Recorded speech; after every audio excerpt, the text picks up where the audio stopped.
It was very late by the time Parvana and her mother returned home from the prison. Parvana was so tired she had to lean against Mother to make it up the stairs, the way Father used to lean against her. She had stopped thinking of anything but the pain that seemed to be in every part of her body, from the top of her head to the bottom of her feet. Her feet burned and stung with every step. When she took off her sandals, she could see why. Her feet, unused to walking in such long distances, were covered with blisters. Most of the blisters had broken, and her feet were bloody and raw. Nuria and Miriam's eyes widened when they saw the mess of Parvana's feet. They grew wider still when they saw their mother's feet. They were even more torn up and bloody than Parvana's. Parvana realized that Mother hadn't been out of the house since the Taliban had taken over Kabul a year and a half before. She could have gone out, she had a burqa, and Father would have gone with her any time she wanted. Many husbands were happy to make their wives stay at home, but not Father. Fatana, you are a writer, he often said. You must come out into the city and see what's happening. Otherwise, how will you know what to write about? Who would read what I write? Am I allowed to publish? No. Then what is the point of writing and what is the point of looking? Besides, it will not be for long. The Afghan people are smart and strong. They will kick these Taliban out. When that happens, when we have a decent government in Afghanistan, then I will go out again. Until then, I will stay here. It takes work to make a decent government, Father said. You are a writer. You must do your work. If we had left Afghanistan when we had the chance, I could be doing my work. We are Afghans. This is our home. If all the educated people leave, who will rebuild the country? It was an argument Parvana's parents had often. When the whole family lived in one room, there were no secrets. Mother's feet was so bad from the long walk that she could barely make it into the room. Parvana had been so preoccupied with her own pain and exhaustion, she hadn't given any thought to what her mother had been going through. Nuria tried to help, but Mother just waved her away. She threw her burqa down on the floor. Her face was stained with tears and sweat. She collapsed onto the toshak where Father had taken his nap just yesterday. Mother cried for a long, long time. Nuria sponged off the part of her face that wasn't buried in the pillow. She washed the dust from the wounds in her mother's feet. Mother acted as if Nuria wasn't there at all. Finally, Nuria spread a light blanket over her. It was a long time before the sobs stopped, and Mother fell asleep.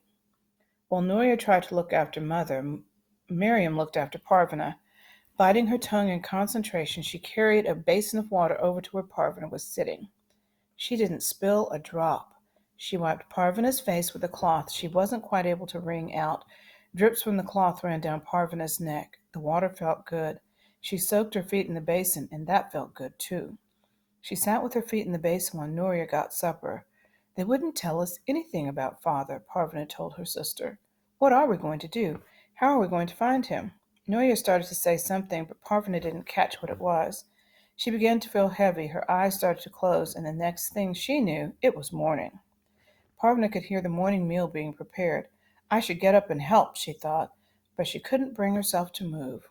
All night long she had drifted in and out of dreams about the soldiers. They were screaming at her and hitting her.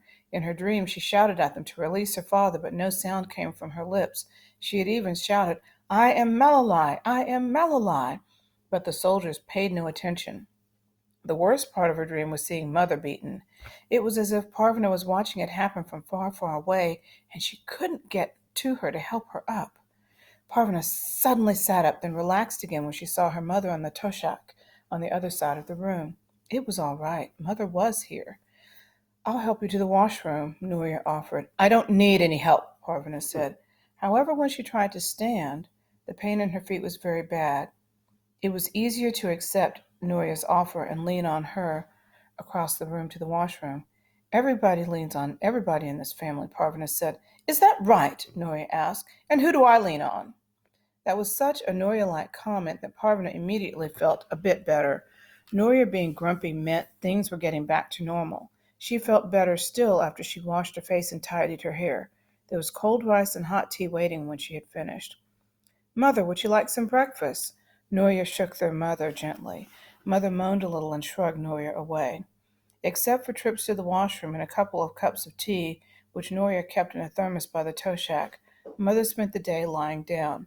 She kept her face to the wall and didn't speak to any of them. The next day, Parvana was tired of sleeping. Her feet were still sore, but she played with Ali and Miriam. The little ones, especially Ali, couldn't understand why Mother wasn't paying attention to them. "Mother's sleeping," Parvana kept saying. "When will she wake up?" Miriam asked. Parvana didn't answer. Ali kept waddling over to the door and pointing at it. "I think he's asking where Father is," Noria said. "Come on, Ali, let's find your ball." Parvana remembered the pieces of photograph and got them out. Her father's face was like a jigsaw puzzle. She spread the pieces out on the mat in front of her. Miriam joined her and helped her put them in order. One piece was missing. All of Father's face was there, except for a part of his chin. "When we get some tape, we'll tape it together," Parvana said. Miriam nodded. When she gathered up the little pieces into a tidy pile and handed them to Parvana, Parvana tucked them away in a corner of the cupboard. The third day barely creeped along. Parvana even considered doing some housework just to pass the time, but she was worried she might disturb her mother. At one point, all four children sat against the wall and watched their mother sleep. "She has to get up soon," Noria said. "She can't just lie there forever." Parvana was tired of sitting. She had lived in that room for a year and a half, but there had always been chores to do and trips to the market with Father. Mother was still in the same place. They were taking care not to disturb her. All the same, Parvana thought if she had to spend much more time whispering and keeping the young ones quiet, she would scream. It would help if she could read, but the only books they had were Father's secret books. She didn't dare take them out of their hiding place. What if the Taliban burst in on them again? They'd take the books and maybe punish the whole family for having them. Parvana noticed a change in Ali. "Is he sick?" She asked Noria. "He misses Mother." Ali sat in Noria's lap. He didn't crawl around anymore when he was put on the floor. He spent most of the time curled in a ball with his thumb in his mouth. He didn't even cry very much anymore.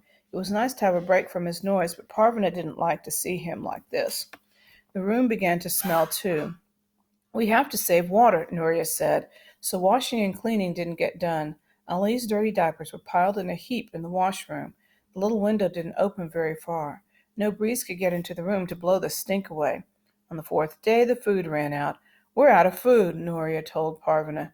"Don't tell me. Tell Mother. She's the grown-up. She has to get us some. I don't want to bother her." "Then I'll tell her." Parvana went over to Mother's toe shack and gently shook her. "We're out of food." There was no response. "Mother, there's no food left." Mother pulled away. Parvana started to shake her again. "Leave her alone," Nuria yanked her away. "Can't you see she's depressed?" "We're all depressed," Parvana replied. "We're also hungry." She wanted to shout, but she didn't want to frighten the little ones. She could glare, though, and she and Nuria glared at each other for hours. No one ate that day.